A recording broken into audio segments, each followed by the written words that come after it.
그 이름 예수수 30번째 강의를 시작하겠습니다. 로마서 14장 8절. 왜냐하면 우리가 살더라도 우리는 주님께로 살며 우리가 죽더라도 우리는 주님께로 죽기 때문이니 그러므로 우리가 살든지 죽든지 간에 우리는 주님의 것입니다. 개성계는 주님을 위하여 살고 주님을 위하여 죽는다 그렇게 돼 있죠. 그게 아니고 언투랑선 방향을 말한 겁니다. 주님 쪽으로 산다 이거예요. 그리고 죽더라도 주님 쪽으로 죽는다. 그러니까 우리의 방향이 항상 주님께로 향한다 이 말이에요. 그러므로 살든지 죽든지 간에 우리는 주님의 것입니다. 이 목적을 위하여 그리스도께서 죽으셨고 일어나셨고 되살아나셨으니 이는 그분께서 죽은 자들과 살아있는 자들 양쪽에 주님으로 계시려는 것이었습니다. 근데 이게 이제 엄청난 사건이 벌어졌습니다.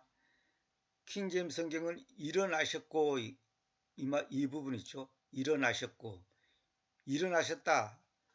제가 지난번에도 말씀드렸죠. 왜 살아나셨고 하지 않고 일어나셨고 했을까요? 성경에서는 죽음을 잠에다가 비유한다 그랬잖아요. 영속하는 잠이라고 돼. 영속하는 잠.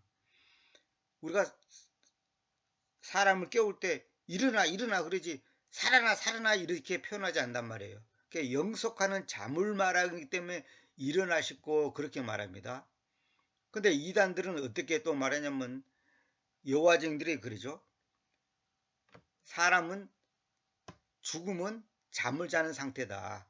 그러나 자기들은 주님이 오실 때 부활해서 일어나서 새하늘과 새 땅을 가고 나머지 사람들은 소멸된다. 없어져 버린다. 이렇게 말하죠. 그게 아닙니다. 그러니까 성경을 전체를 잘 봐야 돼요. 일어나셨고. 그런데 문제는 뭐냐면 이것이 삭제되어 있습니다. 일어나셨고가. 계획성경 보세요. 이를 위하여 그리스도께서 죽었다가 다시 살아나셨으니 일어나셨고가 없죠. 그 죽은 자와 산 자의 주가 되라 하심이라 일어났죠. 근데 우리 한국 목사들이 제일 좋아하는 성경이 뭐죠? NIV 있잖아요.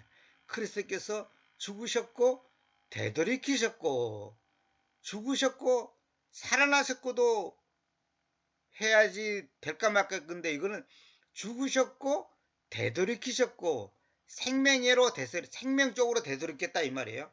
그래서 그분께서는 산 자들과 죽은 자들의 양쪽에 주님으로 계시는 것입니다. 이렇게 되어 있거든요. 죽으셨고 되돌이키셨고. 근데 킹제임스 성경은 죽으셨고 일어나셨고 되살아나셨습니다. 물론 이제 이 대자를 사실 안 써도 되겠는데요. 왜냐하면 이 리바이브란 말 자체가 살아나다, 살다가 아니라 살아나다. 그러니까 근데 저는 이걸 더 정확하게 살리기 위해서 이제 되살아나셨습니다. 일어났죠. 계획생계는 다시 살아나셨으니 그런데 결정적으로 중요한 건 뭐냐면 일어나셨고가 없어요. 일어나셨고. 근데 왜 그냥 이제 이 사람들이 이렇게 생각한 거예요. 아, 죽으셨고 요 되살아났다, 다시 살아났다는 말이 있으니까 또 죽으셨고 살아나셨고 또 되살아났으니 이러니까 이상하다. 그러니까 이 사람들은 일어나셨고라고 번역하지 않고 살아나셨고로 번역하니까 죽으시고 살아나시고 되살아나시고 그러니까 이게 중복되지 않냐, 이거 필요치 않냐, 아마 이렇게 생각할지도 몰라요. 근데 그게 아니에요. 일어나셨고가 내가 전도 계속 말했잖아요. 성경에서 죽음이라고 쓴 잠에다가 비유했기 때문에 일어나셨거라는 표현을 썼어요. 그런데 여기 일어나셨고가 없다면 이거 어찌 되는 거예요? 이거 뭐예요 이건? 이거는 사실 엄격히 말해서 부활을 부정하는 거예요. 이건 엄청나게 중요한 거예요. 그러면 여러분들이 만약에 나는 로마서 14장 9절을 갖다가 계획성경처럼 믿을래, NIV처럼 믿을래, 그러면 그렇게 하세요. 저는 내 목에 칼이 들어와도 절대 이건 인정할 수 없습니다. 킹제임스 성경의 이 표현이 정확한 겁니다. 전통원문 헬라어 그리스 성경에 정확하게 기록되어 있습니다. NIV에서는 죽으셨고 되돌이키셨고 이렇게 되돌이키다. 참 이게 아니단 말이에요. 그러니까 여러분들이 어떤 성경을 보냐가 너무너무 중요해요. 이번에 제가 성경을 몇 권 더 샀거든요. 표준 성경 또 뭡니까? 한 세 사람 성경 뭐 몇 가지 더 샀거든요. 그런데 안타까운 것은 하나같이 잘못된 사본에서 다 번역해 놓으니까 물론 그 사람들은 그것이 맞다고 하겠지.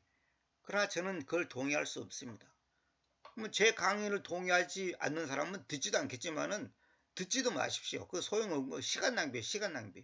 이거에 대한 믿음이 없다면 그건 시간 낭비입니다. 자, 요한복음 6장 63절 소생시키는 것은 그 영이니 그 육체는 아무것도 유익을 주지 못한다. 내가 너희에게로 이야기하는 그 말씀들, 잘못해요. 말씀이 아니라 말씀들, 그것들이 영이며 그것들이 생명이다. 이래 돼 있죠. 근데 개혁성경은 뭐라 되냐? 살리는 것은 영이니 육은 무익하니라. 그 영이 어떤 영이냐 말이야. 그 어떤 영. 그 영이라 해야 합니다. 내가 너희에게 이른 말은 영이요 생명이라죠. 단수로 됐어요. 이른 말은 영이요 생명이야. 그게 아니고 내가 너희에게로 이야기하는 그 말씀들, 그것들이 영이며 그것들이 생명이다. 이거 의미가 확 다르잖아요.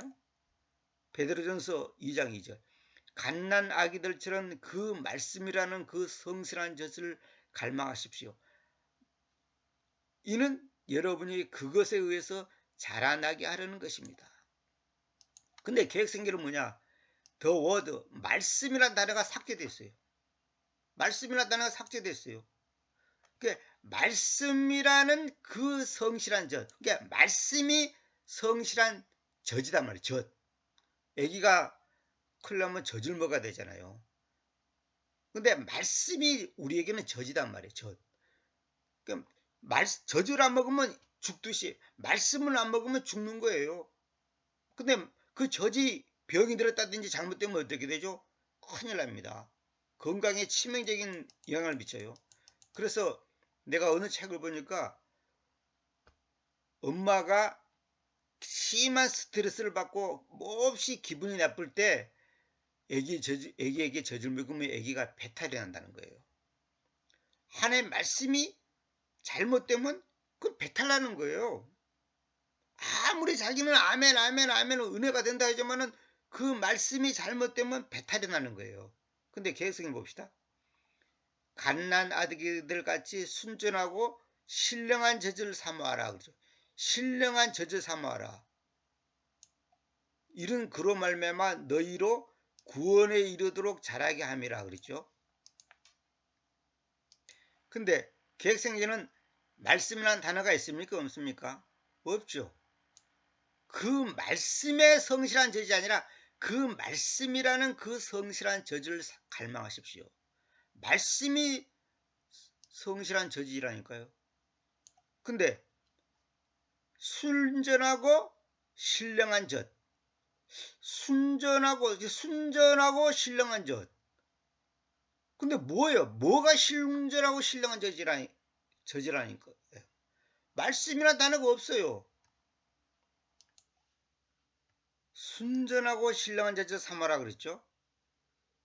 그런데 킹제임스 성경은 뭐냐면 아니지 NIV는 뭐라 되냐면 순수한 영적인 젖을 갈망하십시오 이래 되죠. 순수한 영적인 젖을 갈망하라. 말씀이나 단어가 있어요? 없어요? 없죠. 그러니까 뭐냐면 그 성실한 젖이 말씀이다 말이야. 말씀. 근데 말씀이란 단어가 없어요. 이 말씀이란 말이 얼마나 중요한 건데 순수한 영적인 젖을 갈망하십시오 일어났죠. 이게 정말로 이 마귀가 의도적으로 하지 않으면 이렇게 할 수가 없는 거예요. 근데 더 또 비극적인 거 있습니다. 계획성질은 뭐냐면 킹 제임스는 어떻게 되냐면 여러분이 그것에 의해서 그것이 뭐예요? 말씀이죠. 그 말씀이라는 그러니까 그 말씀이 젖이니까 말씀에 의해서 자라나게 하려는 것입니다. 그랬죠. 아기가 젖을 먹어서 젖에 의해서 젖을 먹고 자라나는 것처럼 말씀에 의해서 자라나게 하려는 것입니다. 이래 되는데 계획성질은 뭐라 되냐면 너희로 그로 말미암아 너희로 구원에 이르도록 자라게 하는 것. 구원에 이르도록 이렇게 이런 말을 썼죠. 구원에 이르도록 이런 말이 돼 있죠. 이거는 뭐예요? 이거는 셀베이션 투 셀베이션을 첨가해 가지고 이거는 뭐냐면 행위구원을 강조하는 행위구원. 구원에 이르도록 자라게 하려 함이라.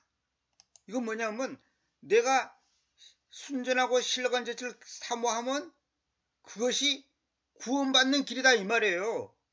성경에서는 그 말이 아니고 이거는 구원을 받냐 안 받냐 이런 뭐 죄사함 받냐 안 받냐 이게 아니라 그 말씀에 구원받은 사람이 그 말씀에 의해서 자라나게 한다는 거예요. 자라나게 한다는 거예요. 아기가 세상에 태어났으니까 자라나는 것이지 태어나기 위해서 아기가 세상에 태어나기 위해서 젖을 갈망합니까? 태어났으니까 그 태어난 아기가 자라나기 위해서 젖을 갈망하는 거지. 그 젖이 뭐냐? 말씀이단 말이에요. 근데 개혁성에는 너희로 구원에 이르도록 자라게 하려 함이라 그래요. 구원에 이르도록 이런 말이 없어요. 근데 NIV 봅시다. 너희의 구원 안에서 자라나게 하려 하는 것이다. 너희의 구원 안에서. 그런 말이 성경에 없어요. ESV는 뭐냐면 구원 안으로 자라나게 하려 합니다. 구원 안으로 자라나게 하려다. 근데 NASB는 어떻게 되냐면 구원에 관하여 자라나게 하는 구원에 관하여. 이건 in respect to는 이거는 이제 수고적으로 번역해야 됩니다. 구원에 관하여 자라나게 하려 합니다. 구원에 관하여 자라납니까? 아니요. 그 말씀에 의해서 자라나게 한다. 뭐가 자라나요? 내 영이 자라는 거지. 내 믿음이 자라나는 거지. 내가 성숙해져야 되거든요. 아기가 태어났는데 아무리 귀여워도 계속 자라나야지 않으면 그거는 그 집안의 불행이고 슬픔이에요. 자라나지 않으면 슬픔이에요. 우리가 이 말씀을 공부하는 목적이 뭡니까? 내가 자라나기 위해서. 자라나야 한단 말이에요. 근데 자라나려면 성실한 젖을 먹어야 돼. 쉽게 말해서 좋은 젖을 먹어야 한단 말이에요. 근데 잘못된 젖을 먹고 잘못된 음식을 먹으면 병들어 죽는 거예요. 그리고 아프리카 같은 데 애들 보세요. 깨끗한 물을 먹지 않으니까 온갖 병이 들고 빨리 죽잖아요. 그러니까 우리가 어떤 말씀을 먹냐가 그 사람의 영적 상태를 말한 거예요. 우리가 교회를 다니도 어떤 목사 밑에서 신앙생활 하냐에 따라서 신앙의 색깔이 확 다릅니다.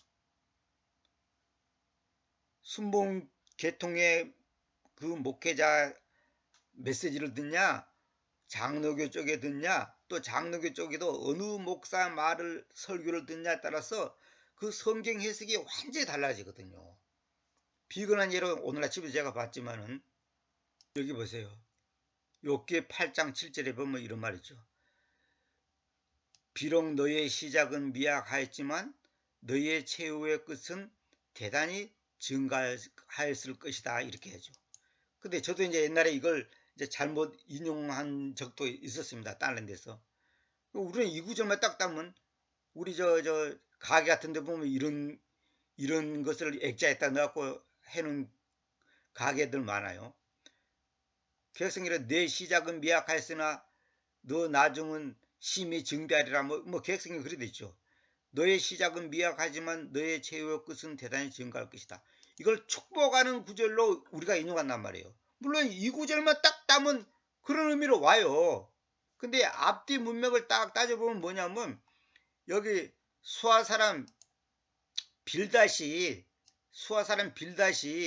말하는 내용을 딱 보면 뭐냐면 이거는 결국 뭐냐면 네가 죄를 지어서 고통받지 않냐. 네 자식들이 죄를 지어서 죽음을 당했지 않냐.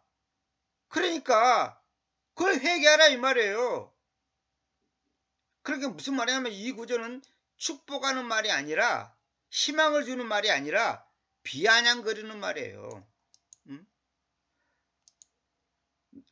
너의 의로움의 거처를 형통하게 만들어 섰을 것이다.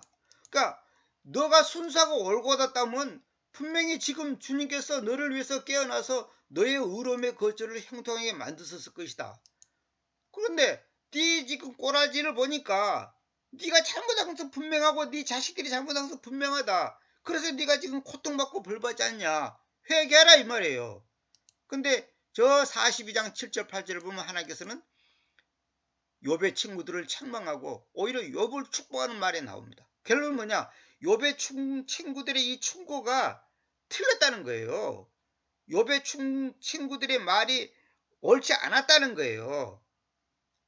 그래서 제가 이제 말하고 싶은 것은 뭐냐면 성경을 앞뒤 구절을 생각하지 않고 자기 마음에 드는 구절만 쏙 빼가지고 인용하면 본래 의도는 그런 말이 아니, 본래 의도의 말은 그런 표현이 아닌데 엉뚱한 해석이 되는 거예요. 그래서 우리가 해석을 잘못하면 큰일 나는 거예요. 어떤 사람 말대로 해결하려고 하지 말고 해석을 잘해라. 그러니까 무슨 말이냐면 하나님이 나에게 어떤 환경을 준다 이거예요.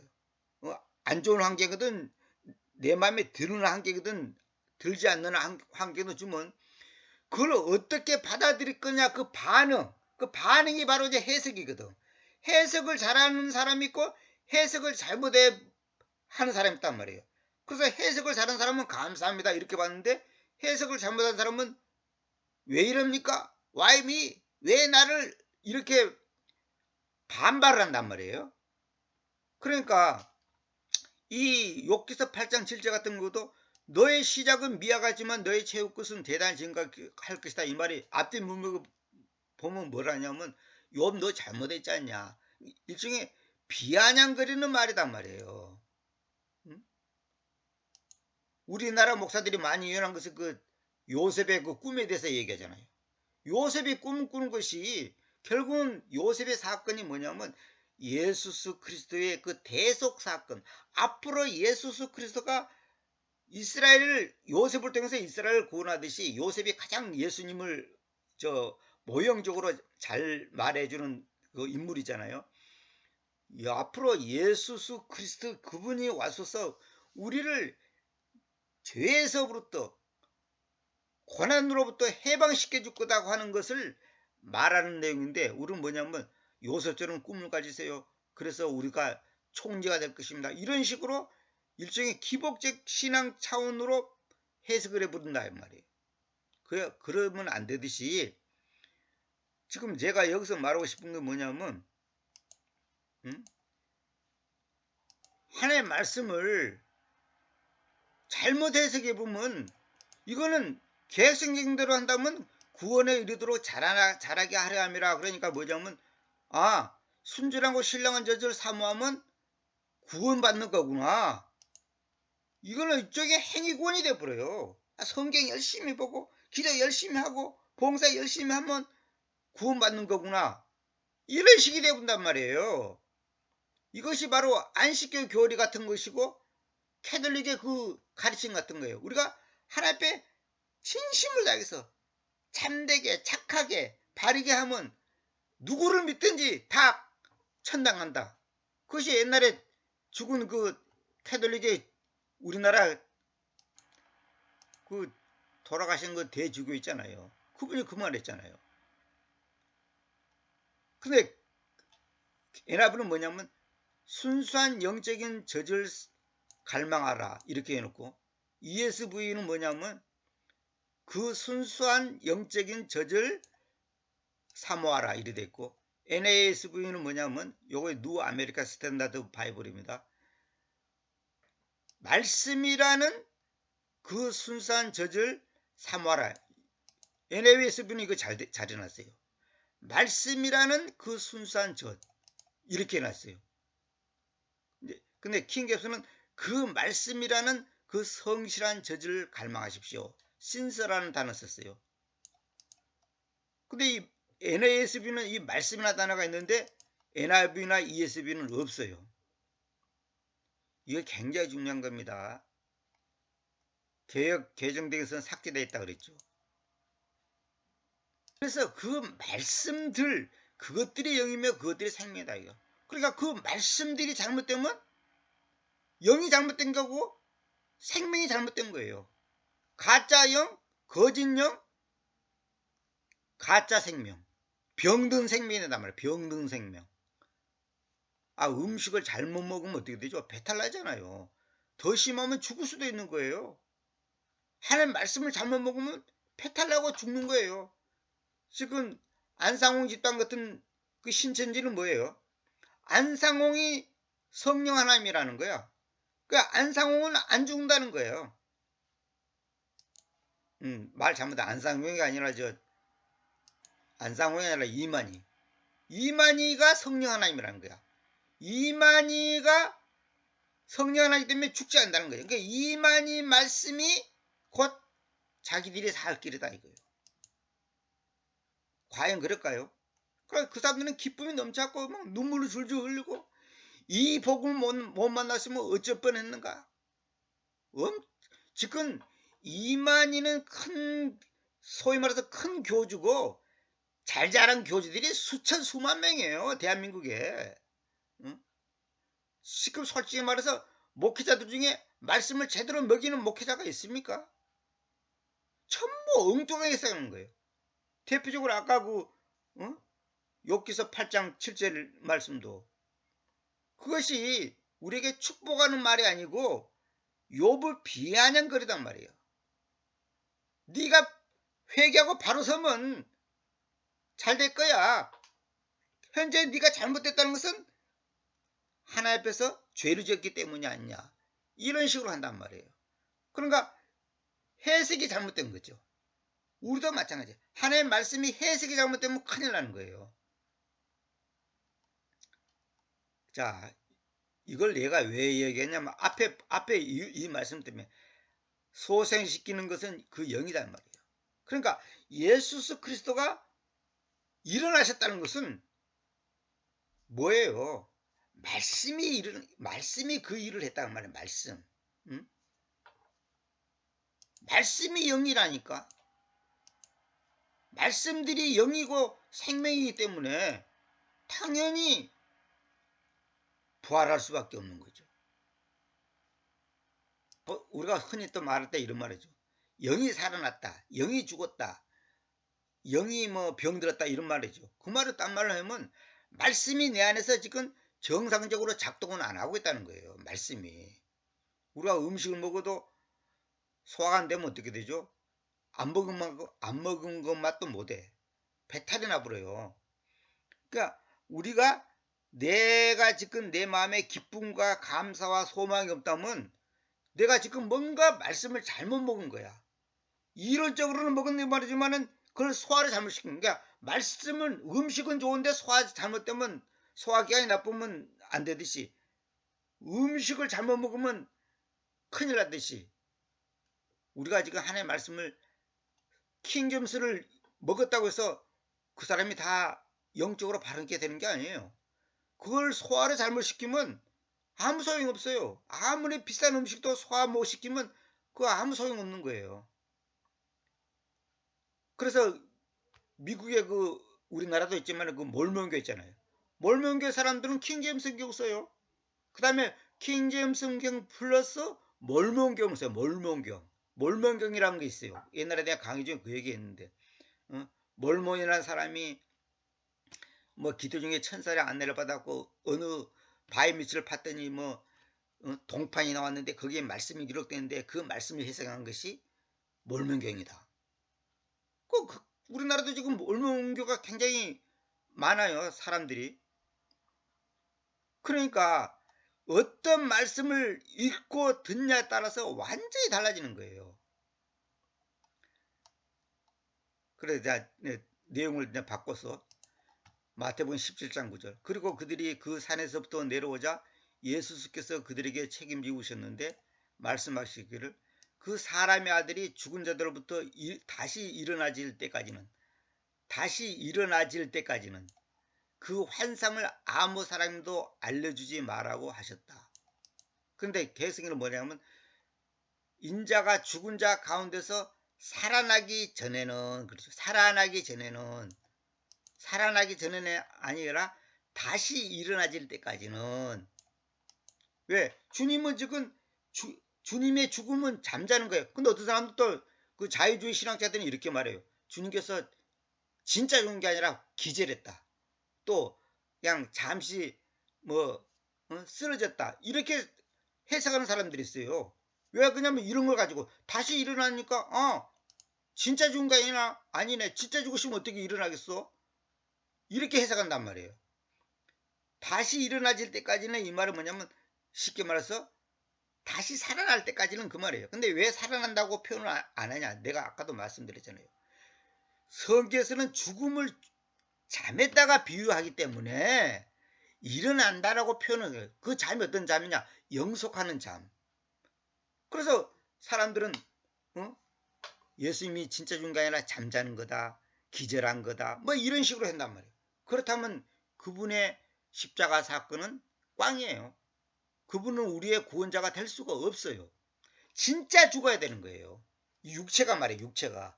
이 진짜 죽어야 되는 거예요. 그래서 성경에 있는 이 용어나 이 표현들을 전후 좌우 문맥을 통해서 이걸 무엇을 의미한가를 잘 생각하는데 그걸 단편적으로 해석해 끄집어내다 보면 엉뚱한 해석이 되는 거예요. 그래서 이단이 나오는 거예요.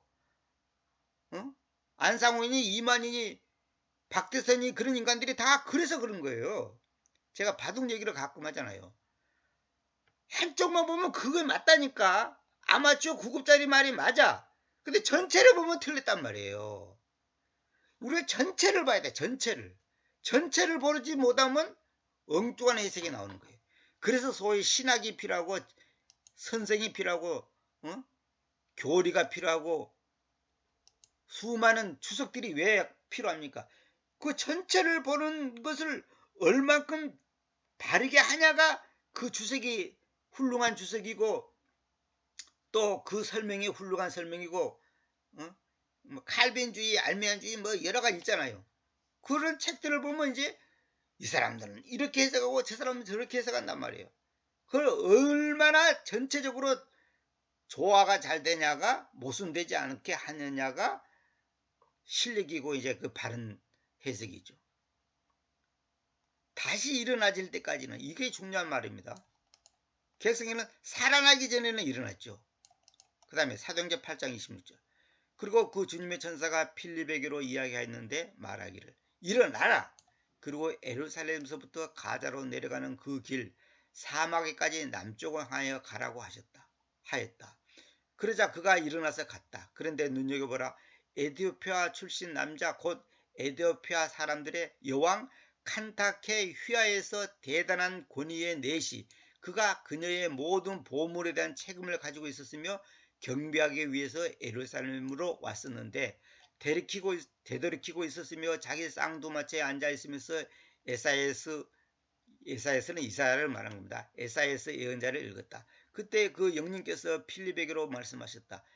가까이 가라. 그리고 이 쌍두마차에 너 자신을 합류시켜라. 그러자 필립이 그에게 그쪽으로 와서 달려가서 그가 예언자 에사야서를 읽는 것을 듣고 말하였다. 당신은 당신이 읽는 바를 이해합니까? 그러자 그가 말했다. 어떤 사람이 나를 인도하지 않고서는 어떻게 내가 할 수 있습니까? 그리고 그는 필립이 올라와서 자기와 함께 앉을 것을 필립에게 갈망하였다. 그 다음에 그가 읽는 그 기록된 말씀의 대목은 이거였으니 그분께서 살육의 양처럼 이 말은 뭐냐면 살육 당하려고 가는 양처럼 그 말입니다. 살육의 양처럼 이끌렸으며 그의 털 깎는 자 앞에서 벙어리 어린 양같이 그렇게 그분께서 자기의 입을 여시지 않았다. 벙어리 어린 양같이 그분의 굴욕감 속에서 그분의 심판이 제거됐다. 이 험밀레이션이란 말이 이게 뭐냐면 그분의 겸손 속에서 그게 아니고 그분의 굴욕감 여기서는 험밀레이션은 굴욕이라고 해야 됩니다. 굴욕감 굴욕감 속에서 그분의 심판이 제거됐다. 그래서 누가 그분의 세대를 밝히겠느냐. 왜냐하면 그분의 생명이 땅에서부터 취해져 있기 때문이다. 그분의 생명이 땅에서부터 취해져 있다. 이 말은 뭐예요?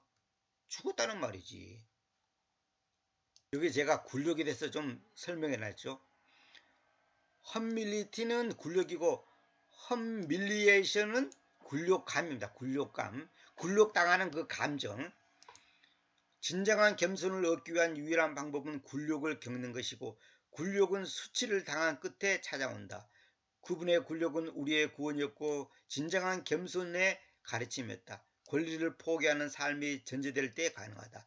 자신의 삶 가운데 경험한 다양한 사건과 상황을 통해 인생의 중요한 순간 가장 소중하게 여기는 것을 포기함으로 더 큰 성취에 이른다. 제가 이제 굴욕감에 대해서 이제 설명하려고 이제 이거 적어놨습니다. 그 다음에 34절. 그러자 그 내시가 필립에게 대답하여 말했다. 내가 그대에게 부탁하건대 누구에 대하여 그 예언자가 이것을 이야기합니까? 자신에 대하여입니까? 혹은 어떤 다른 사람에 대하여입니까? 제가 이제 이 구절 때문에 지금 서론이 길었습니다. 그러니까 누구에 대해서 읽었냐 이거예요. 그때 필립이 자기 입을 열어서 동일한 기록된 말씀에서 시작하였으며 예수를 그에게로 선포하였다. 이게 중요한 겁니다. 그러니까 이사야에서 기록된 그것이 결국은 예수님 얘기다 이 말이에요. 성경 전체는 예수님 얘기예요. 그래서 성경 해석은 대속사적 관점으로 해석해야 된다고 내가 수백 번 얘기했잖아요. 대속사적 관점으로 해석하지 않으면 다 잘못된 해석이에요. 그거는 요셉의 사건도 그렇고 욥기 사건도 그렇고 아브라함 사건도 그렇고 이사야 뭡니까 저 모세 다 다윗 솔로몬 대속사적 관점으로 해석해야 돼요. 그래서 이번에 그 대항성 저 생명말씀에서 나오는 그 표준성경은 이제 서문에다 이렇게 써놨어요. 성경을 대속사적 관점으로 보라고 성경을 그렇게 번역하고 뭐 편집해놨다 이렇게 나와 있어요. 그러니까 성경 전체는 예수수 그분에 대해서 얘기했다면 그분이 뭐예요? 그분의 초림, 죽으심, 부활, 승천, 재림 그걸 우리에게 어떻게 전개되는가를 보여주기 위해서 그 주인공을 중심으로 해서 성경 전체가 기록된 거예요. 그러니까 누구에 대하여 그 예언자가 이것을 이야기합니까? 그 예언자가 누굽니까? 이사야. 이사야 예언자가 누구에 대해서 이야기합니까? 예수수를 그에게로 선포했다. 예수수. 이게 예수수, 필립은 예수수에 대해서 기록한 것이라는 것을 알고 있었다는 거예요. 이사야가 말한 것을. 그리고 그들이 자기들의 길을 계속 갔을 때 그들은 어떤 물에까지 왔다. 그러자 그 내시가 말했다. 보십시오. 여기에 물이 있으니 무엇이 침례받으려는 나를 방해합니까? 이 침례라는 단어가 정확하게 뭐냐면 물에 완전히 잠긴다는 뜻이에요. 원래 침례란 말도 정확한 말은 아니에요. 사실 그 적절한 말이 없어서 제가 어쩔 수 없이 이렇게 했지만은 물에 완전히 잠기는데 뭐가 물이 여기 있는데 나를 방해합니까? 이 말이에요. 그 말은 뭐예요? 물속에 완전히 잠긴다는 거예요. 그러자 필립이 말했다. 만약 당신이 당신의 모든 심장을 가지고 당신의 모든 마음을 가지고 믿는다면 당신은 가능합니다. 그러자 그가 대답하여 말했다. 저는 예수 그리스도께서 하나님의 아들이시다는 것을 믿습니다. 이게 이제 결정적인 신앙 고백이에요. 예수 그리스도께서 하나님의 아들이다 이 말이에요. 그 말은 뭐냐? 예수 그리스도 그분이 보이지 않는 하나님으로 계시던 그분이 보이는 하나님으로 아들의 모습으로 이 땅에 오셨다 이 말이에요. 이 표현은 예수 그리스도 그분이 바로 하나님이신데 그분이 육체를 가지고 이 땅에 오신 보이는 하나님으로 오셨다 이 말이에요. 그 아들한 표현이 그렇다고 내가 여러 번 말했죠. 하늘에 계신 그분이 아버지로 계시던 그분이 왜 아들로 오셨냐 이거요. 왜? 안 보이는 분이 보이는 분으로 왔기 때문에 아들한 표현을 쓴다고 내가 여러 번 말했잖아요. 다른 얘기에서 이 구절을 삭제하여 주님이 하나님이심을 숨기고 유아 세례가 비성경적임을 숨김. 보세요. 37절은 개성경이 없어요. NIV에도 없어요. 완전히 통째로 삭제되어 있어요. 이 통째로 삭제된 이 성경을 믿으렵니까? 이 37절이 살아있는 킹제임스 성경을 믿으렵니까? 그건 여러분이 선택하세요. 개혁성경은 삭제된 구절이 13구절이란데요. 부분적으로 따지면 뭐 말도 못하고. 그러니까 여러분들이 성경을 잘 봐야 돼. 그래서 지금 유아세례도 잘못된 거예요. 그거 유아세례 그거. 뭐 나중에 커서 또 뭐 다시 받는다. 부모가 한번 책임진다. 그 말이 안 되는 거예요. 그거 전부 다 캐톨릭에서 나온 거라니까. 당신의 모든 심장을 가지고 믿는다면, 당신의 마음을 가지고 믿는다면 당장 그렇게 하란 말이에요. 침대 받느라. 뭐 6개월 동안 교육받고 뭐 6개월 후에 뭡니까 뭐 침례 받기 전에 학습받고 뭐 세례받고, 그거 다 사람들이 만든 거예요. 바로 주는 거예요. 그래서 일본에서 그 살다 오신 분 얘기 들어보니까 일본 어느 교회는 예수님을 하나님의 아들로 고백하면 바로 그냥 그날 그 시간에 그냥 처음 온 그 성도도 그냥 진짜 그걸 당신의 마음을 가지고 심장 가지고 믿는다면, 바른 고백을 했다면 바로 그 자리에서 그냥 침례식을 한다는 거예요. 그것이 맞는 거죠.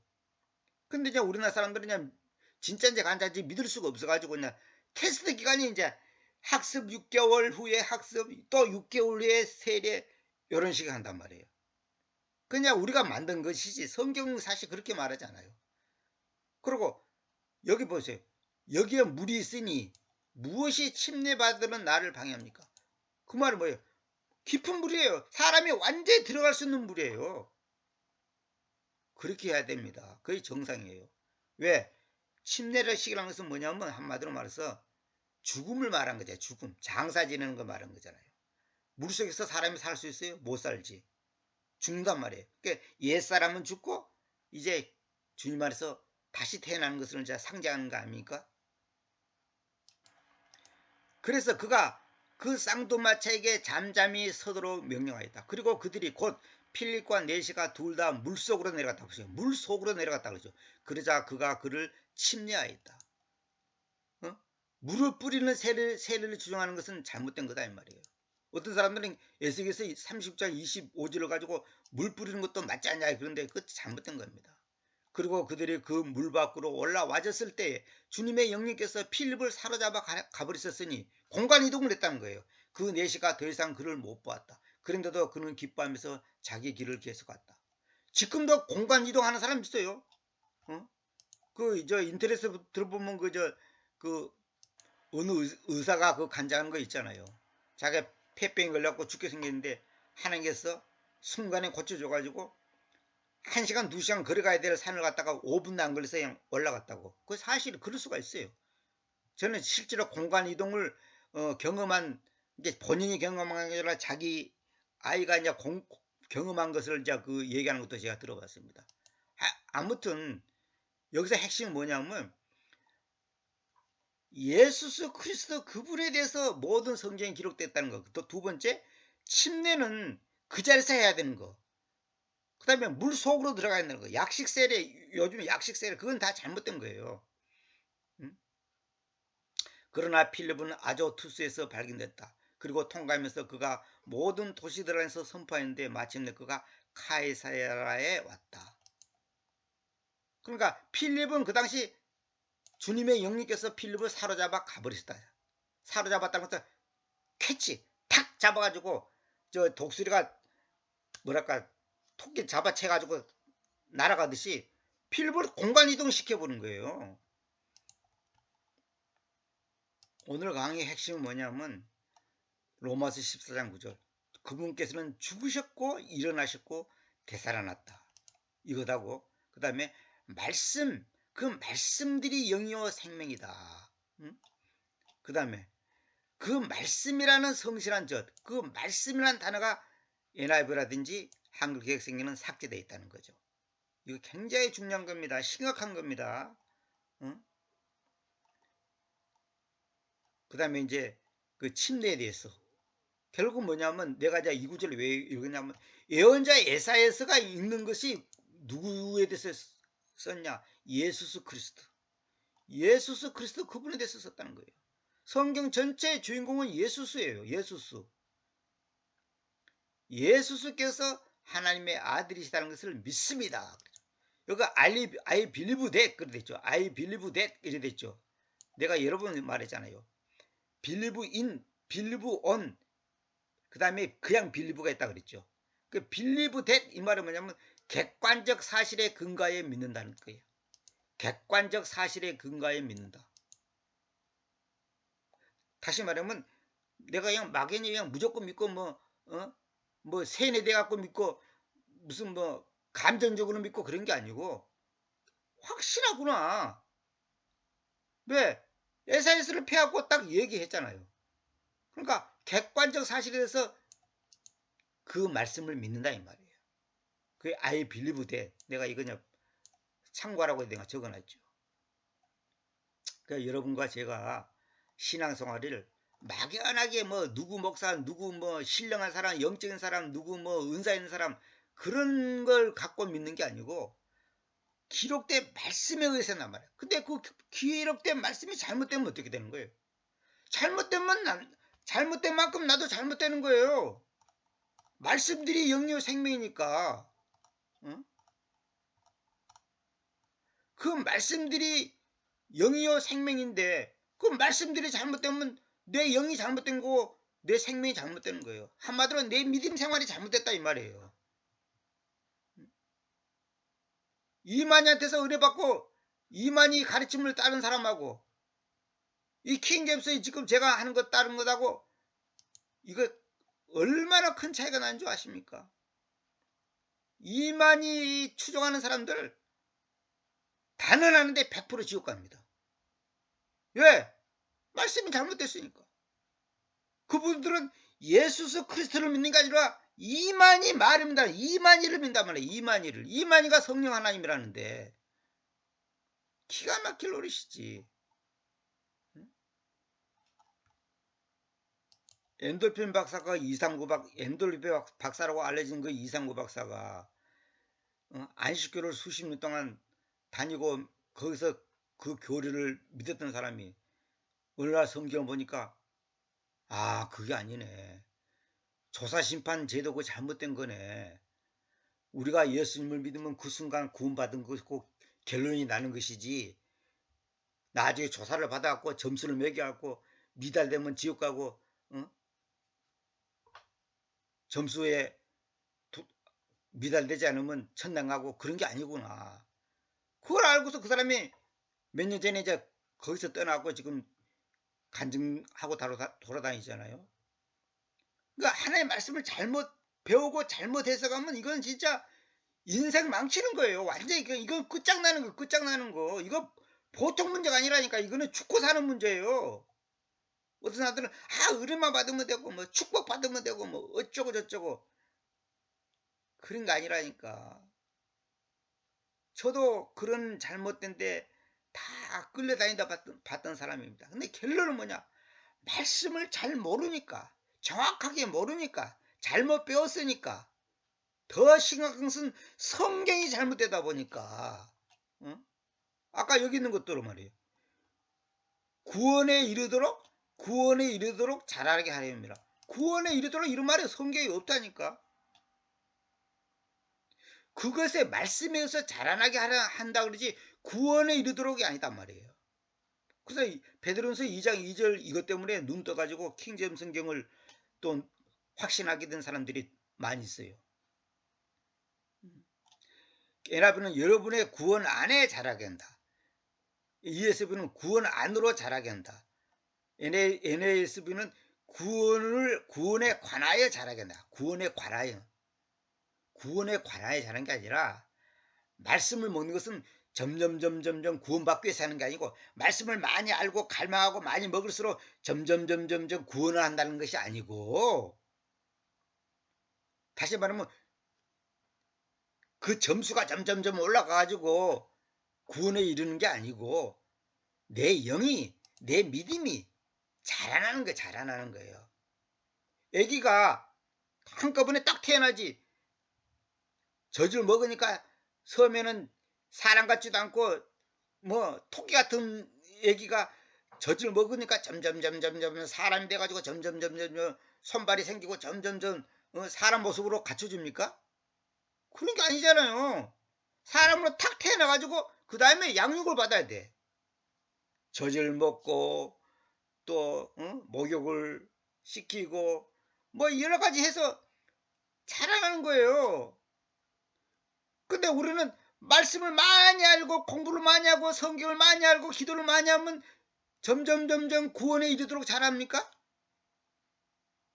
이런 정신 빠진 교리가 어디가 있어요? 이 베드로전서 2장 2절은 엄격히 말해서 이건 2단이에요. 2단 교리예요. 2단 교리. 이거 안식교 교리랑 다를 바가 뭐가 있어요? 구원이라는 단어 자체가 없다니까. 진짜 이건 너무너무 중요한 거예요. 말씀을 많이 하면 구원받는 게 아니라니까요. 젖을 많이 먹으면 사람이 됩니까? 사람이 됐으니까 젖을 먹어서 양육을 받는 것이지. 오늘은 여기까지만 하도록 하겠습니다.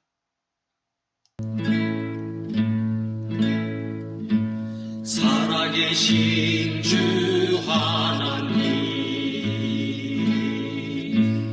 나를 용사로 써주소서.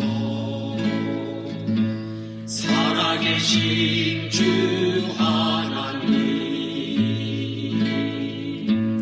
나를 용사로 써주소서. 하늘에서 내려온 천사라 해도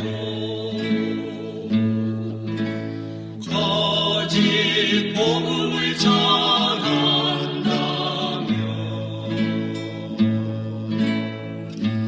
나는 싸우리라.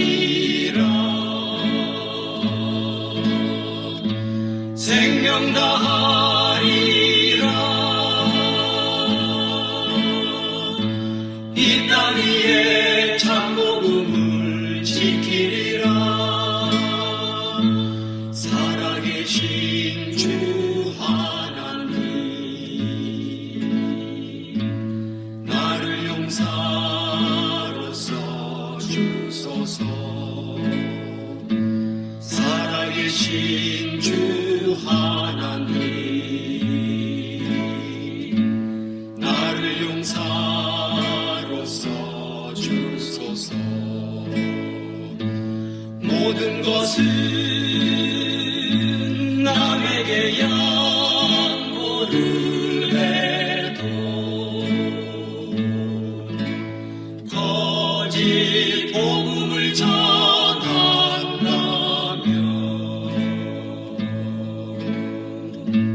나는 싸우리라.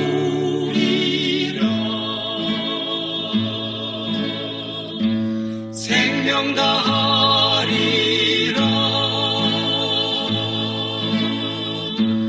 이 땅 위에 참복음을 지키리라.